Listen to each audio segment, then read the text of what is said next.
تو مجھے خیال آیا کہ جیسے میں اس کے لیے دھکے کھاتا تھا، اس کی زندگی کی دعائیں مانگتا تھا، اس کے لیے تڑپتا تھا، چلو آج میرا یہ سہارا بنے گا۔ لیکن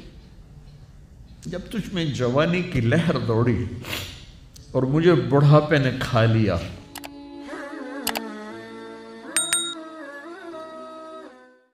ایک بدو آئے، ایک صحابی آئے، یا رسول اللہ میرا باپ میرے مال کو خرچ کر دیتا ہے، مجھ سے پوچھتا نہیں ہے۔ تو ہم نے کہا بلاؤ اسے۔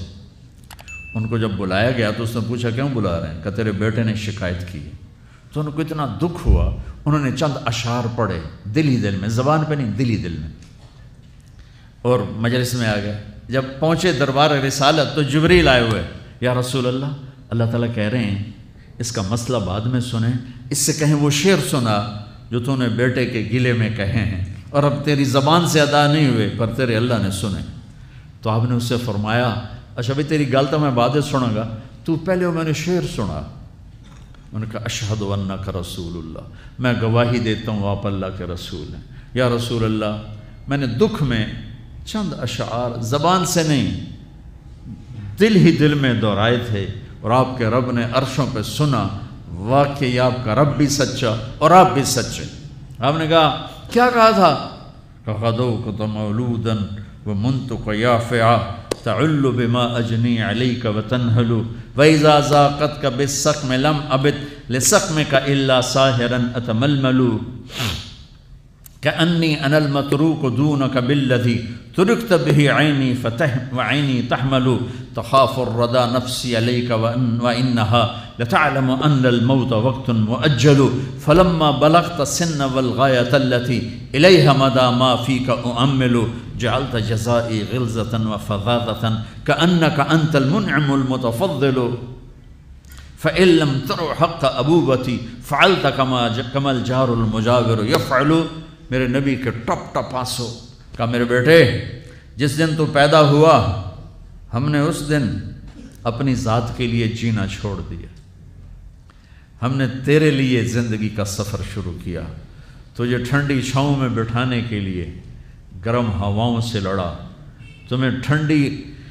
ہواؤں سے بچانے کے لیے برفانی راتوں میں کام کیا، تیری ایک مسکراہٹ دیکھنے کے لیے ساری ساری رات تڑپا، ساری ساری رات اپنے آپ کو کوہلو کے بیل کی طرح اپنی ساری جوانی کا رس نچوڑ کے تیری ہڈیوں میں ڈال دیا۔ میں بوڑھا ہوتا گیا، تو پروان چڑھتا گیا، میری کمر جھک گئی، تیری کمر اٹھ گئی، میری ٹانگوں سے جان نکل گئی، تیری ٹانگیں مضبوط ہو گئیں، میرے ہاتھ کانپنے لگے، تیرے ہاتھ مضبوط ہوئے، میں لڑکھڑانے لگا، تو اترانے لگا۔ تو مجھے خیال آیا کہ جیسے میں اس کے لیے دھکے کھاتا تھا، اس کی زندگی کی دعائیں مانگتا تھا، اس کے لیے تڑپتا تھا، چلو آج میرا یہ سہارا بنے گا۔ لیکن جب تجھ میں جوانی کی لہر دوڑی اور مجھے بڑھاپے نے کھا لیا، جب جوانی میں تجھ میں رنگ بھرا اور بڑھاپے نے میرے رنگ چھین لیے، جب جوانی تجھے سیدھا کیا بڑھاپے نے مجھے ٹیڑھا کر دیا، کمر جھکا دی تو ایک دم تو مجھے ایسے گھور کے دیکھنے لگا، تیری آنکھیں ماتھے پہ چڑھ گئیں اور تو مجھے یوں دیکھنے لگا جیسے میں نوکر ہوں تو باپ تو مالک۔ تو میں نے اپنی 30 سالہ زندگی کو جھٹلا دیا کہ ہاں میں باپ نہیں ہوں، میں نوکر ہوں، یہ میرا سردار ہے، اگر یہ بیٹا ہوتا تو یوں تو نہ کرتا۔ اس نے میری راتوں کے تڑپنے کو بھلایا، میرے گرمی سردی سے لڑنے کو بھلایا، کولو کے بیل کی طرح میرے چکر کاٹنے کو بھلایا،